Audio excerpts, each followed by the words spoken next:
नमस्कार, एक बार फिर इंडिया रिपब्लिक में आप सबका बहुत बहुत स्वागत है। ये आपको ले चलते हैं मध्य प्रदेश के जिले सतना, जहां पर एक रिटायर्ड फौजी के साथ छल होने का मामला सामने आया, जहां कलेक्टर ने एक तरफा कार्रवाई की। आपको बताएं, रिटायर्ड फौजी ओम प्रकाश सिंह ने आरोप लगाया कि मेरे साथ 40 लाख रुपए की ठगी कर ली गई है। जमीन के दलालों के माध्यम से मुझसे धीरे धीरे जमीन के लिए 40 लाख रुपए की ठगी की गई। आपको बताएं, गुलाबी गैंग की नेशनल कमांडर संपत पाल ने बताया कि करबी जिला चित्रकूट निवासी रिटायर्ड हवलदार ओम प्रकाश सिंह एवं उनकी पत्नी प्रेमलता के साथ करीबन 40 लाख रुपए की खरीदी गई जमीन के मामले को बताते हुए कहा कि इनके साथ छल कपट कर रकम सहित जमीन भी हड़प ली गई। और तो और कलेक्टर न्यायालय ने भी इसको गंभीरता से ध्यान नहीं दिया और उनका नामांकन निरस्त कर दिया गया, जिसमें दंपति इतना व्यथित हो गए कि आत्महत्या तक पर उतारू हो गए थे। गुलाबी गैंग के माध्यम से समझाइश पर न्याय की उम्मीद बंधी। हम जिला कलेक्टर से पुनः इन सभी बिंदुओं को गंभीरता से विचार करने के बाद फैसले की उम्मीद करते हैं। हमारे संवाददाता ने रिटायर्ड फौजी एवं उनकी पत्नी से बातचीत की। आइए सुनाते हैं आपको बातचीत के कुछ खास अंश। ओम प्रकाश रानीपुर भट्ट चित्रकूट का रहने वाला हूँ। मैं 21 साल 11 महीने 18 दिन सर्विस करके पेंशन आया 31 जुलाई 2017 को। 2 दिन बाद मैं घर पहुंचा तो कुछ दलाल मेरे आगे पीछे घूमना शुरू कर दिए। मैं सोचा कि बहुत अच्छे आदमी हैं, ये बड़ा रिस्पेक्ट कर रहे हैं, कभी चाय पिला रहे हैं, कभी जूस पिला रहे हैं। मैं नहीं समझ पाया उनको। उन्होंने ज़मीन का झांसा देके कि डबल हो जाएगा, तो मैंने ज़मीन बोले एक ज़मीन है, कलेक्टर साहब की परमिशन है, 30 लाख में आपको ज़मीन मिल जाएगी। तो मैं बोला सर इसमें आधा वो कर पैसा तो इतना मेरे पास पूरा नहीं, लेकिन मैं मांग के एक दूसरे से एडजस्ट कर लूँगा। तो वो ज़मीन मेरे को रजिस्ट्री करवा दिया 30 अगस्त 2017 को। 30/2017 मेरी रजिस्ट्री सतना में हुई। उसमें रजिस्ट्रार साहब गोयल साहब थे, उन्होंने रजिस्ट्री किया। उन्होंने दो चेक बोले चेक के थ्रू ही आपको इसमें रजिस्ट्री में लिखवाना पड़ेगा। तो मेरे साथ एक एक्सिस बैंक का और SBI का चेक। एक्सिस बैंक का 17,05,000 का था और SBI का 20 लाख का।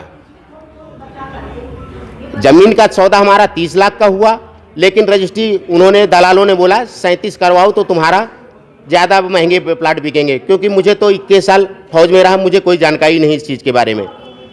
7 लाख मतलब उन्होंने पहले, अब मेरे को पता चला आज कि मतलब ये तो पहले से पूर्व प्लानिंग ही नहीं थी दलाली करने का, मतलब मेरे को फंसाने का।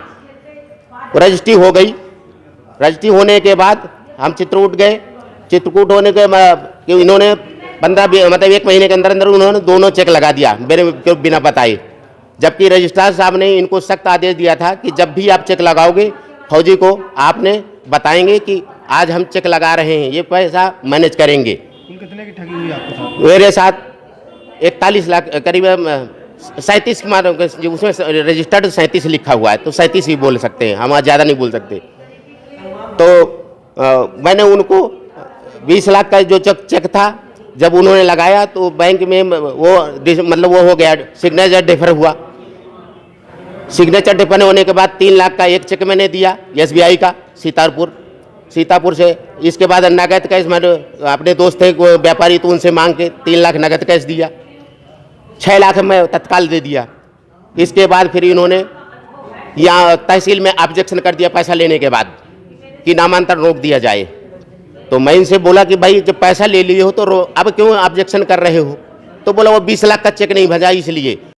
जो ओम प्रकाश फौजी ने बताया ये बिल्कुल सच मामला है कि ये मठाधीशों से और बेईमानों से ये ग्रस्त हो चुका है, उनके चंगुल में बुरी तरह से फंस गया है, इसलिए कि वो फौजी था और फौजियों को इतना ज्ञान नहीं होता है यहाँ के दलालों के बारे में, इसलिए कि फौजी ईमानदार होते हैं। तो पहला नंबर तो मैंने यही कहूँगी। और जो मैंने उनके कागज पत्री देखा, उनकी पत्नी प्रेमलता मेरे पास गई थी, वो भी एक महिला है और वो महिला की बात मुझे रखना चाहिए। तो मैंने 3-4 दिन इनके कागज पत्री सब देख चुकी हूँ। और मैं अभी ये राष्ट्रीय महिला दिवस है आ रहा है, मैं इसी दरमियान में आपके कॉन्फ्रेंस के माध्यम से मैं ये DM को चेतावनी देने आ रही हूँ कि ये सुधर जाएं, ये अधिकारी सब सुधर जाएं कि ऐसे अकेले निर्णय लेना इनका हमारे संविधान में भी नहीं है, जो कि ये रजिस्ट्री है और रजिस्ट्री वैसे नहीं रद्द हो जाती। इन्हें दोनों कोर्ट में काफ़ी दिन तक मामला चलता है, फिर दोनों पक्ष बुलाए भी जाते हैं, तभी रद्द कर देना चाहिए। लेकिन ये सतना का जो डीएम है, ये पता नहीं किस तरह का डीएम है, और मुझे बड़ा चिंता है कि ऐसे अधिकारी बने रहेंगे दुनिया में तो गरीबों को न्याय नहीं मिलेगा, और ये जो माफिया हैं ये रात का रात दिन का दिन बढ़ेंगे। इन्हें माफियों को आज तक नए गांव में इतने माफिया हैं चित्रकूट में कि बड़ी बड़ी ज़मीनें, यहाँ तक कि कामता बाबा को बेच डाला, इस तरह के लोग हैं। और फिर भी ये अधिकारी इन्हीं के सह से ये सब काम हो रहा है, गरीब लोग मर रहा है। आप जी ओम प्रकाश जी को न्याय के लिए दिलाने के लिए क्या प्रयास करेंगे? अब देखिए, न्याय मिलेगा, क्यों नहीं मिलेगा। हम तो उनको पूरी ताकत दी है कि आप गलत नहीं है, आपको न्याय मिलेगा। लेकिन अब देर सवेर मिलता है न्याय, एक बारी की नहीं मिल जाता। पहली बात अपनी रखी जाती है।